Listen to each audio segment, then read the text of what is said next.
Hello friends, welcome back to the YouTube channels. दोस्तों, BSc part third के लिए पिछले वीडियो में हम लोगों ने देखा था कि मेटल लिगेंड बॉन्डिंग के सीएफटी सिद्धांत किस तरह से मेटल लिगेंड बॉन्डिंग को एक्सप्लेन करता है। उससे पहले हम लोगों ने स्टडी की थी कि वीबीटी सिद्धांत में क्या क्या कमियां रह गई थी जिसकी वजह से सीएफटी सिद्धांत आया और उस सिद्धांत ने कहाँ तक इन कमियों को दूर की। तो मेटल लिगेंड बॉन्डिंग को एक्सप्लेन करते हुए ही पिछले वीडियो में हम लोगों ने बात की थी कि सीएफटी थ्योरी जो होती है उसमें जैसे ही लिगेंड मेटल के पास आता है तो मेटल के डी कक्षक उच्च और निम्न ऊर्जा के कक्षकों में डिवाइड हो जाते हैं, जिसे हम लोग कहते हैं क्रिस्टल क्षेत्र विपाटन। यानी क्रिस्टल क्षेत्र का विपाटन होता है, यानी डी कक्षकों का विपाटन, स्प्लिटिंग हो जाती है उच्च और निम्न ऊर्जा के क्षेत्रों में या निम्न और उच्च ऊर्जा के कक्षकों में। तो यहाँ हम लोग देखें तो उसी चीज को थोड़ा एक्सप्लेन करते हुए आज हम लोग बात करेंगे ऑक्टाहेड्रल कॉम्प्लेक्सेज यानी अष्टफलकीय संकुलों के लिए क्रिस्टल क्षेत्र विभाजन किस तरह से होता है, और जो सीएफएसई है यानी क्रिस्टल क्षेत्र स्थायीकरण ऊर्जा, उसको हम किस तरह से उसकी वैल्यूज निकाल सकते हैं। तो यहाँ हम लोग देखें तो सबसे पहले हम लोग समझते हैं पहले कि डी कक्षक जो ऑक्टाहेड्रल कॉम्प्लेक्सेज हैं उनके डी कक्षकों का विपाटन किस तरीके से होता है। तो यहाँ हम लोग देख सकते हैं कि जैसा कल भी मैंने आपको बताया था, यानी पिछले वीडियो में हम लोगों ने जिक्र किया था कि सीएफटी थ्योरी इस सिद्धांत पे बेस्ड है कि कोई ऋणावेशित क्षेत्र में अगर कोई धातु आयन रखा जाता है तो धातु आयन के डी कक्षकों पर उन ऋणावेशित क्षेत्र का क्या फर्क पड़ता है, किस तरह से धातु आयन के डी कक्षक प्रभावित होते हैं, इस पे ये पूरी थ्योरी बेस्ड होती है। तो उसी में हम लोगों ने देखा था कि धातु आयन के डी कक्षक जो पहले कम ऊर्जा के होते हैं और चारों तरफ से ऋणावेशित जब क्षेत्र इसमें लग जाता है तो सभी डी कक्षक समान रूप से उच्च ऊर्जा के होते हैं। वैसे ये स्थिति एक काल्पनिक स्थिति होती है क्योंकि इस तरह से गोलाकार क्षेत्र बनाया जाता है, किसी संकुल की पर्टिकुलर ज्यामिति ऐसी होती नहीं है कि गोलाकार ज्यामिति हो। लेकिन अगर माना जाए तो यहाँ पर सभी डी कक्षकों की ऊर्जा जो पहले कम थी और ये पूरा क्षेत्र जनरेट करने के बाद एक साथ बढ़ जाती है। अब हम लोगों ने उसके साथ ही देखा था कि ये सब चीज़ें डिपेंड करती हैं संकुल की ज्यामिति पर और डी कक्षकों की ज्यामिति पर। तो संकुल की ज्यामिति पर जब ये चीज़ें डिपेंड करती हैं तो हर संकुल के लिए किस तरह से ये क्रिस्टल क्षेत्र का विपाटन होता है ये हमें जानना जरूरी है। तो यहाँ हम लोग बात कर रहे हैं ऑक्टाहेड्रल कॉम्प्लेक्सेस की, यानी अष्टफलकीय संकुलों की।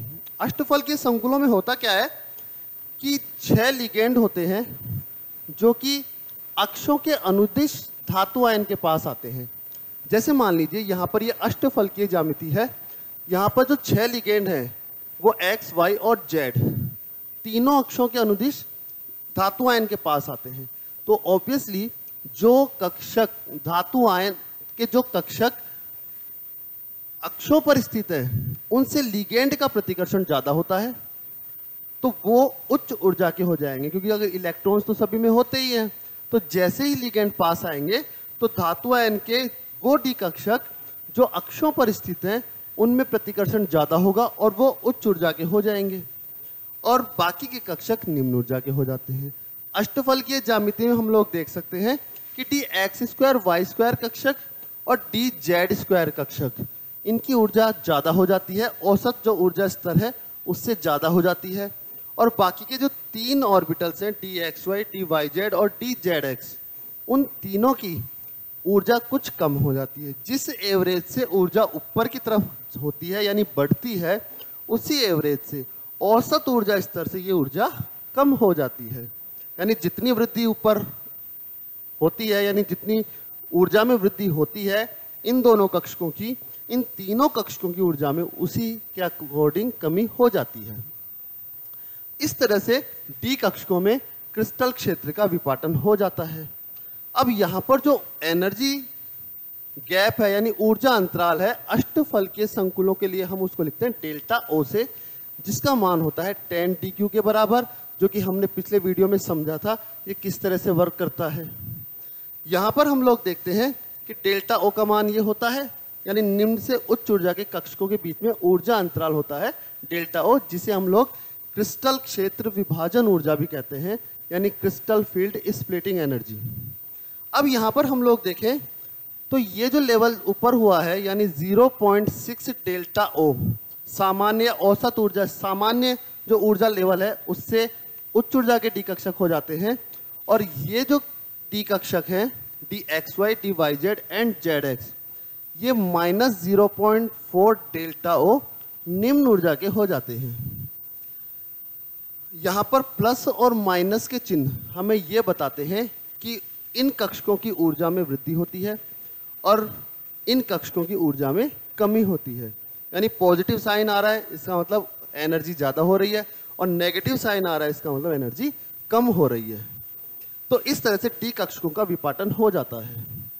अब इसमें आगे अगर हम लोग देखते हैं तो अगर बोर्ड पे इसकी स्थिति को बनाया जाए, अगर यहाँ हम लोग समझें तो देखिए वहाँ तो 3D में स्ट्रक्चर आपको दिख रही थी, यहाँ 2D में अगर देखें तो बीच में होता है मेटल और इसके चारों ओर लिगेंड होते हैं 4 कोनों पर, और एक लिगेंड ऊपर की ओर और एक लिगेंड होता है नीचे की ओर।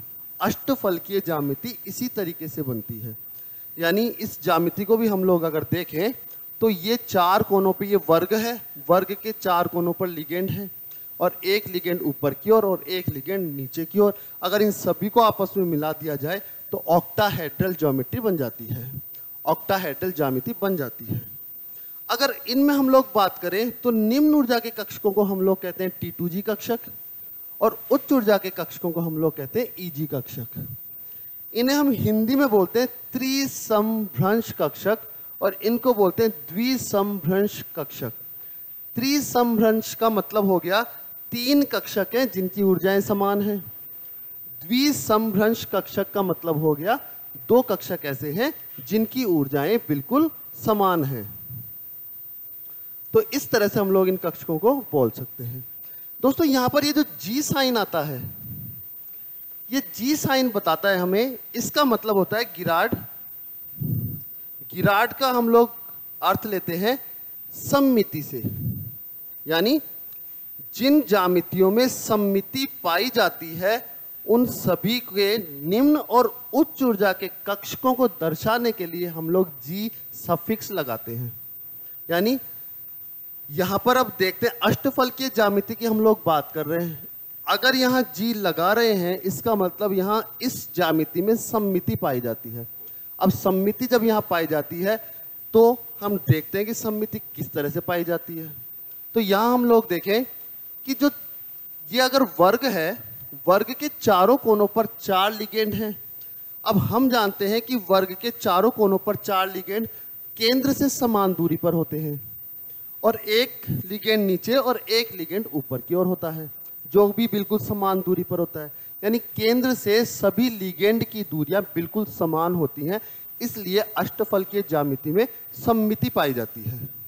हम लोग इसको इस स्ट्रक्चर में देख सकते हैं। जैसे ये वर्ग है, वर्ग के चारों कोनों पर 4 लिगेंड हैं एक्स और वाई अक्षों पर। तो यहाँ पर ये जो दूरियां हैं लिगेंड की मेटल से, ये बिल्कुल समान होती हैं और जितनी दूरियों पर ये लिगेंड होते हैं उतनी ही दूरी पर ये ऊपर और नीचे वाले लिगेंड होते हैं। यानी केंद्रीय आयन से इन सभी लिगेंड की दूरी समान होती है। यानी संकुल जो है, अष्टफलकीय संकुल है, उसमें सममिति पाई जाती है। तो सममिति पाए जाने के कारण यहाँ हम EG और T2G लिखते हैं, यानी G सफिक्स हमें लगाना होता है।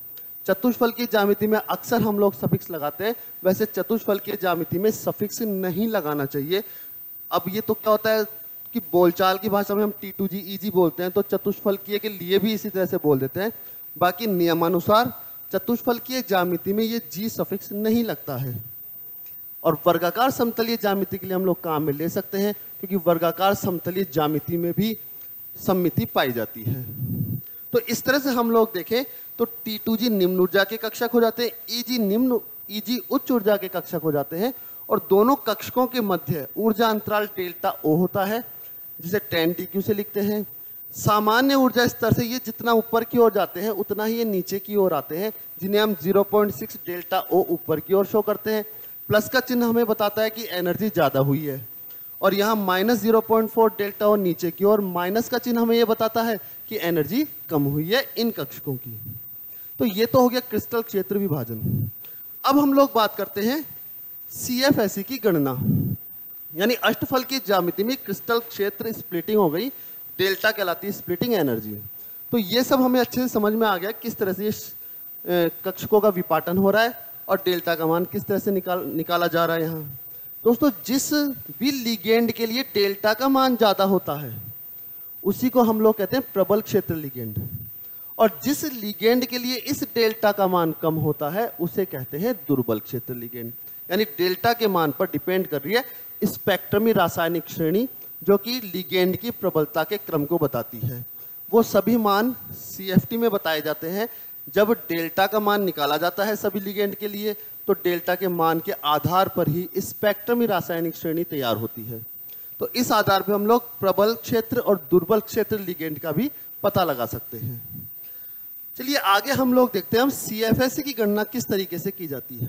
अष्टफलकीय संकुलों में CFSE यानी क्रिस्टल क्षेत्र स्टेबलाइजेशन एनर्जी की हम लोग यहाँ बात कर रहे हैं। स्टेबलाइजेशन एनर्जी को भी अगर हम लोग देखना चाहें तो ये देखते हैं, जो कि हमने पिछले वीडियो में बड़े अच्छे से डिस्कस किया था, कि जब इन निम्न ऊर्जा के कक्षकों में इलेक्ट्रॉन्स जाते हैं तो एनर्जी बाहर निकलती है, वो एनर्जी ही कहलाती है CFSE यानी क्रिस्टल क्षेत्र स्थायीकरण ऊर्जा, क्रिस्टल फील्ड स्टेबलाइजेशन एनर्जी, जो कि इलेक्ट्रॉन जाने पर बाहर निकलती है। इसकी कैलकुलेशन हम लोगों को यहाँ करनी है, जो हम लोग इस फॉर्मूले से कर सकते हैं। हमारे पास फॉर्मूला आता है CFSE equals to -0.4x plus 0.6y delta O plus A pi. यहाँ पर x जो है वो हम लोग लेते हैं T2G कक्षकों में इलेक्ट्रॉन्स की संख्या, यानी जो निम्न ऊर्जा के T2G कक्षक थे उनमें इलेक्ट्रॉन्स की संख्या। यहाँ y जो आता है वो आता है EG कक्षक, यानी उच्च ऊर्जा के जो हमारे EG कक्षक थे उनमें इलेक्ट्रॉन्स की संख्या। पाई का मतलब होता है औसत युग्मन ऊर्जा, इसको हम लोग अभी एक्सप्लेन करते हैं। और इसके बाद होता है A का मतलब होता है युग्मित इलेक्ट्रॉन्स की संख्या। कक्षकों में युग्मित इलेक्ट्रॉन्स कितने हैं उनकी संख्या होती है A। तो दोस्तों यहाँ एक चीज है, x हम लोग समझ गए, y हम लोग समझ गए और A भी हम लोग समझ गए। अब हम लोग बात करते हैं पाई के बारे में, यानी औसत युग्मन ऊर्जा होती क्या है जिस पर CFSE के मान डिपेंड करते हैं।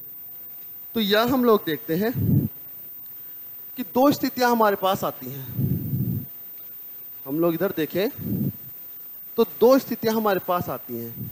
एक तो होता क्या है, अगर किसी कक्षक में इलेक्ट्रॉन्स भरने होते हैं और इलेक्ट्रॉन्स भरने के बाद उनका युग्मन कराना पड़ता है।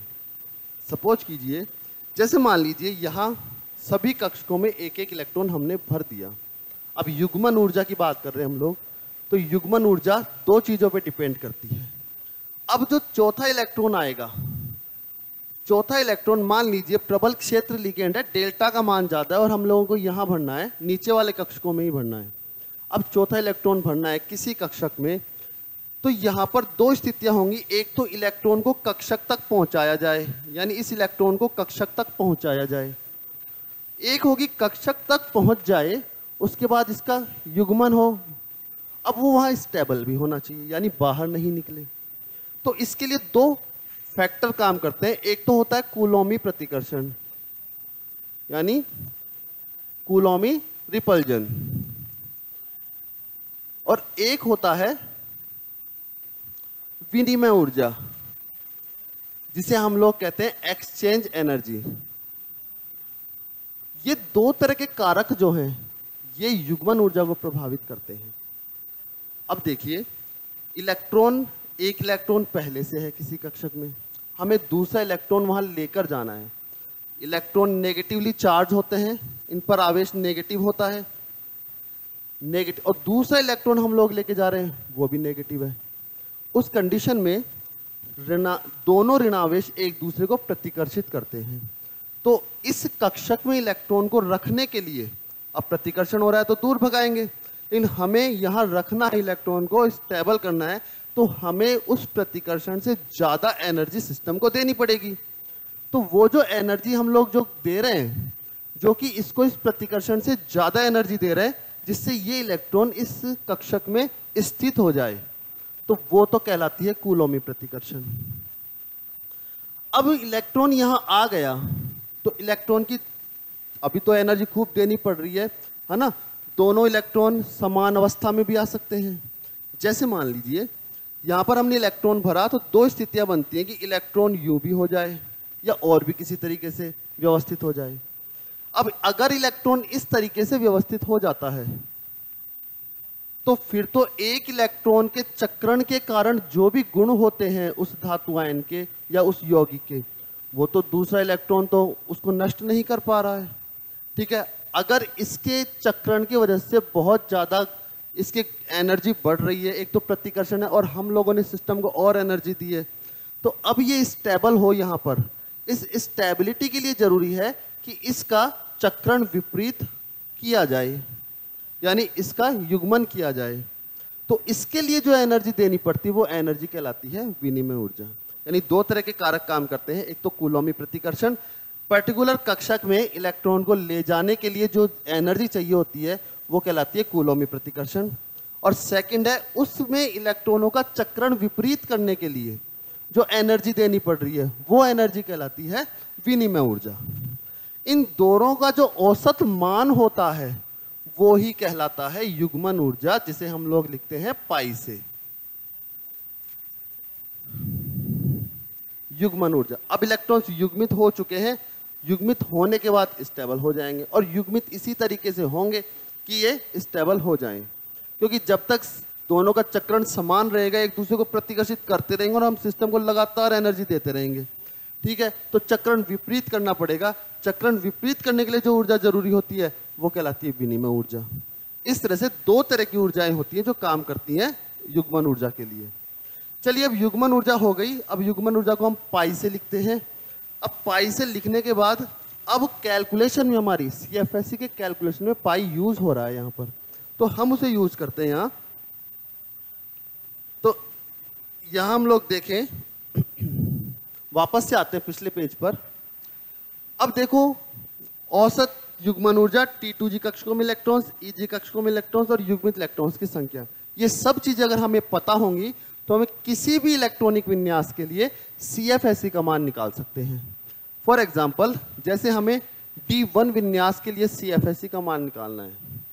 अब D1 विन्यास के लिए हम लोग देखें तो यहाँ T2G कक्षकों में इलेक्ट्रॉन्स की संख्या, मान लीजिए ये तो है T2G कक्षक और ये हो गया हमारे EG कक्षक। यहाँ T2G कक्षक तो हो जाते हैं DXY, DYZ और DZX, और उच्च ऊर्जा के EG कक्षक है DX2, Y2 और DZ2। यहाँ हम लोग देखें तो D1 विन्यास की हम लोग बात कर रहे हैं। D1 विन्यास में एक कक्षक आएगा शुरुआत में, निम्न ऊर्जा के कक्षकों में पहले भरे जाते हैं इलेक्ट्रॉन, उच्च ऊर्जा के कक्षकों में बाद में भरे जाते हैं। जैसे हम लोग शुरुआत से आप वो सिद्धांत के अकॉर्डिंग पढ़ते आए हैं, तो पहले निम्न ऊर्जा से शुरुआत करेंगे।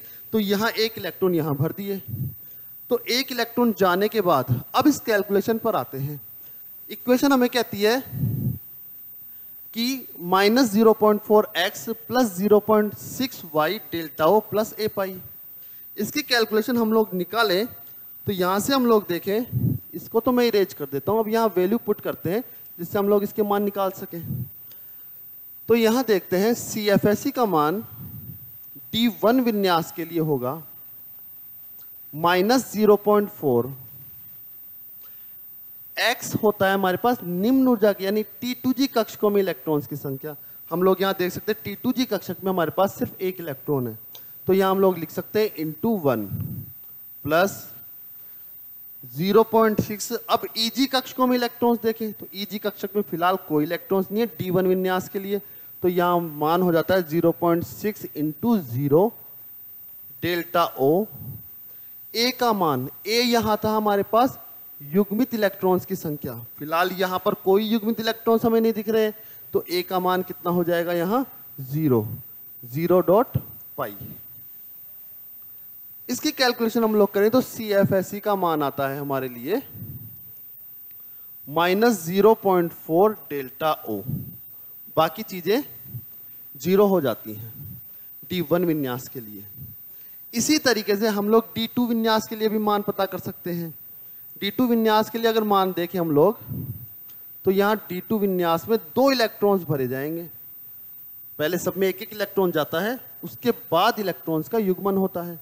तो D2 विन्यास की बात करें तो हम लोग यहाँ देखें तो वापस से अगर फॉर्मूले में वैल्यू रखते हैं, तो वापस से फॉर्मूले में वैल्यू रखते हैं तो CFSE का मान आता है -0.4 इंटू एक्स, यानी निम्न ऊर्जा के कक्षकों में इलेक्ट्रॉन्स की संख्या अब यहां कितनी आ रही है, 2, यानी 2 प्लस 0.6 इंटू 0, क्योंकि उच्च ऊर्जा के Eg कक्षक में फिलहाल इलेक्ट्रॉन्स नहीं है, तो इसका मान हो जाएगा 0। डेल्टा O प्लस युग्मित इलेक्ट्रॉन्स भी फिलहाल हमारे पास नहीं है, तो युग्मित इलेक्ट्रॉन्स की संख्या हो गई 0.5। इस आधार पर CFSE का मान आ जाता है -0.8 डेल्टा O। ये D2 विन्यास के लिए क्रिस्टल क्षेत्र स्थायीकरण ऊर्जा का मान आ रहा है CFSE, जो कि कब होती है आपको बताया था, जैसे ही निम्न ऊर्जा के कक्षक में अब इलेक्ट्रॉन जाते हैं, ठीक है, तो एनर्जी बाहर निकलेगी। वो एनर्जी क्या करती है, एनर्जी बाहर निकल रही है, इससे सिस्टम की एनर्जी कम हो रही है और सिस्टम स्टेबल हो रहा है।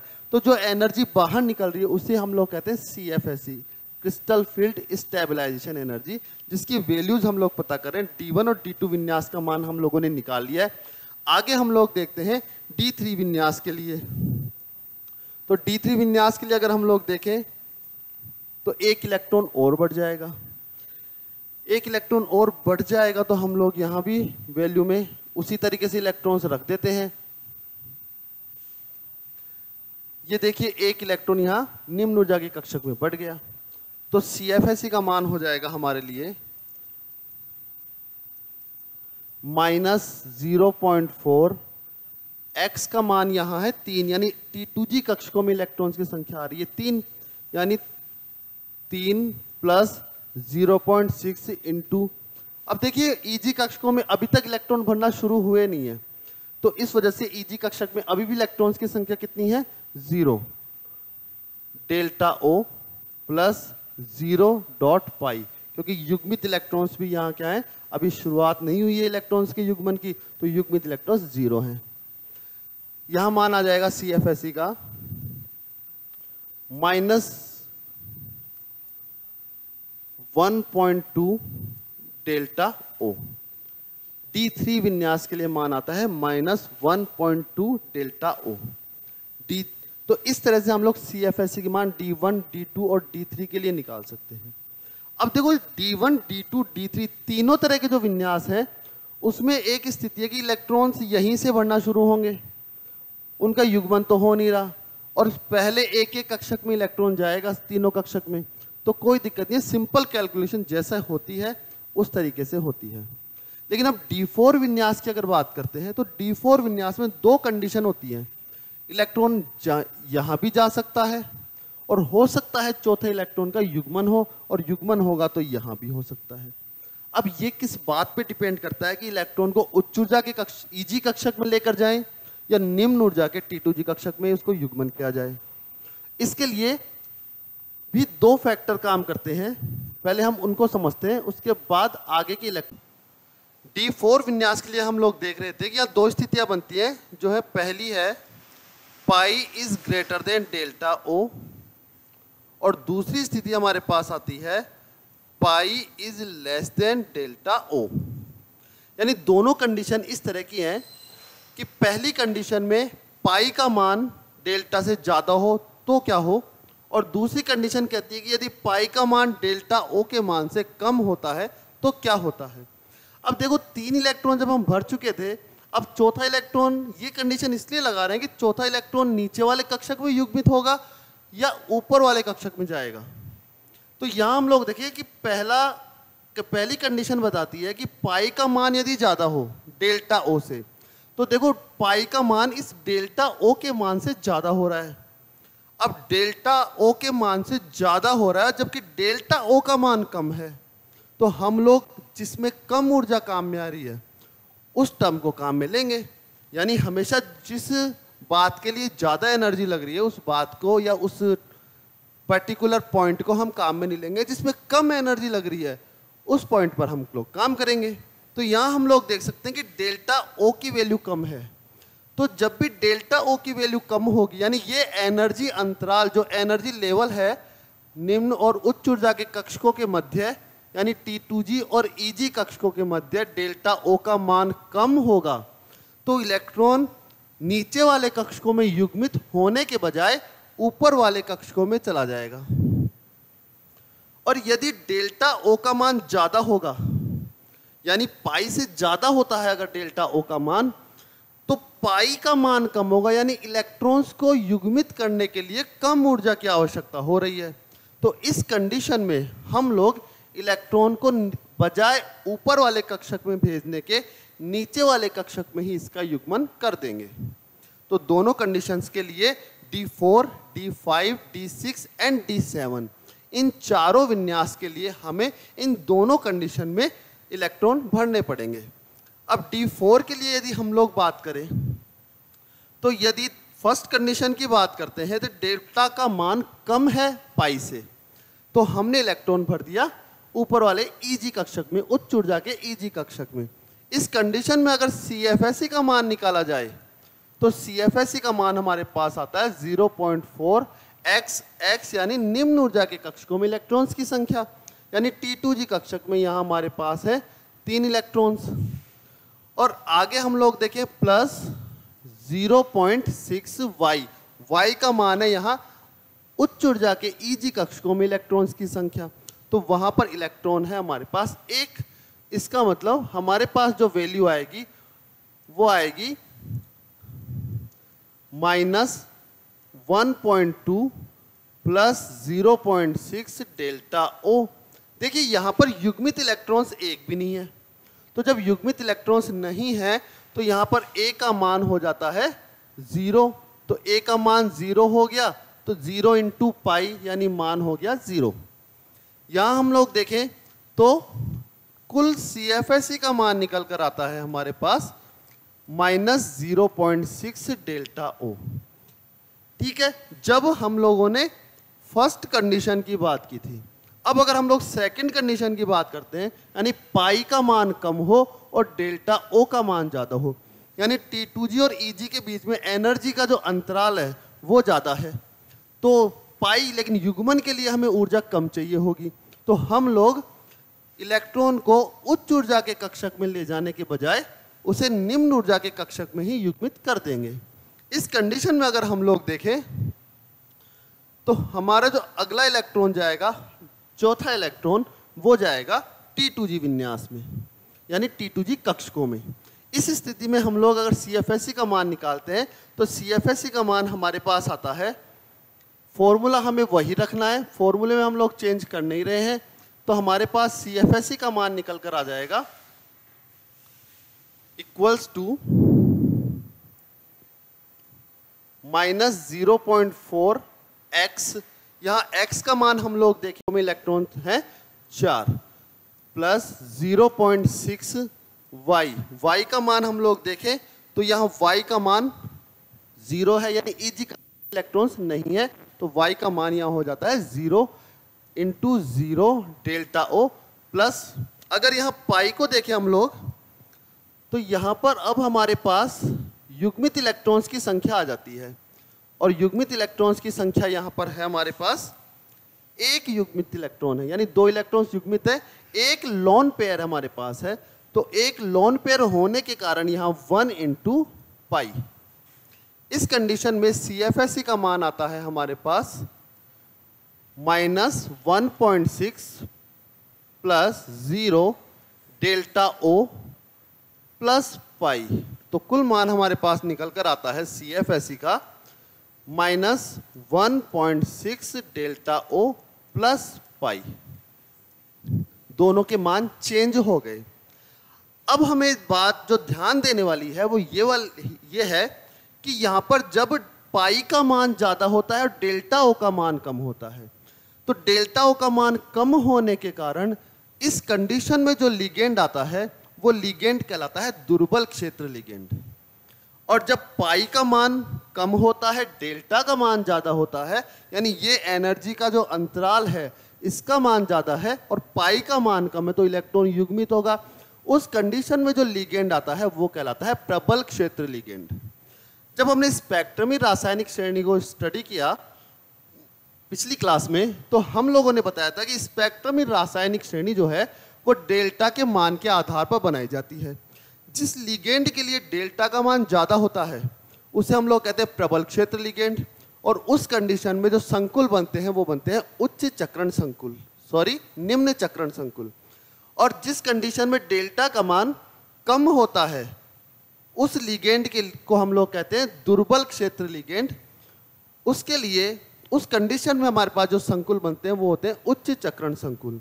तो यहाँ भी सेम चीज़ है, जैसे ही डेल्टा ओ का मान ज़्यादा होगा और पाई का मान कम होगा तो लिगेंड जब आएगा तो उस कंडीशन में नेक्स्ट जो इलेक्ट्रॉन है वो उच्च ऊर्जा के कक्षकों में जाने की बजाय निम्न ऊर्जा के कक्षकों में उसका युग्मन हो जाएगा और लिगेंड कहलाएगा प्रबल क्षेत्र लिगेंड।